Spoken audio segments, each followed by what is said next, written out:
Hey, Joe Consul here again with the third installment in my video law blog series.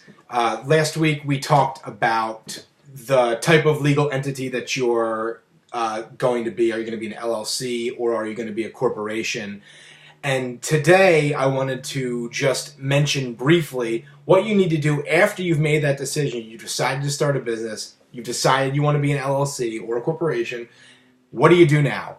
How do you get yourself legal and how do you get yourself protected? Because basically the entire reason that you're creating a business separate from yourself is to separate yourself from another entity and allow yourself to afford the legal protections of that entity. What's that mean? It means that if someone sues your business, if a creditor comes after you, if there are patent claims against you, it's not against you, it's against your business separately. So you've separated Joe Consul from his business, and you do that not only through filing the paperwork with the state and actually given the entity number and that sort of thing. There's a couple other things you should do as well, and I thought I would just run through them.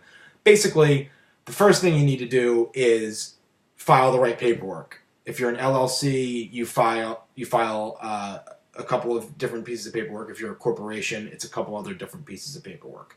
That information is boring. It's located on the PA Department of Corporations website, and if you need help with that, definitely email me. After you file that paperwork and pay the fee, you'll get a letter from the state that says, congratulations, you can do business in PA now, but you really can't yet. Once you get that, which usually takes about 2 weeks from when you mail it, then you need to do a few things. You need to register for all your tax accounts.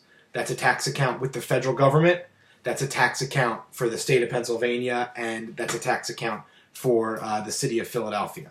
The city of Philadelphia, if your business is located here, you've got to apply for what used to be called a business privilege license, and I think that they thought that that name was a little too harsh.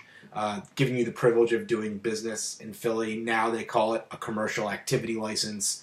Anyway, you got to file for that before you can start doing business in the city. So once you open your bank accounts and you've got your paperwork, and if there's any agreements between partners or anyone else, members of the LLC, you can gather all that together and take it and open a bank account. And now you've got the basic framework for what's needed for a business separate from yourself. You've got a way to run all your money, and you've got a separate legal entity. If there's any questions about any of this, again, definitely contact me, and I look forward to talking to you guys for the next blog. Have a good day. Thanks.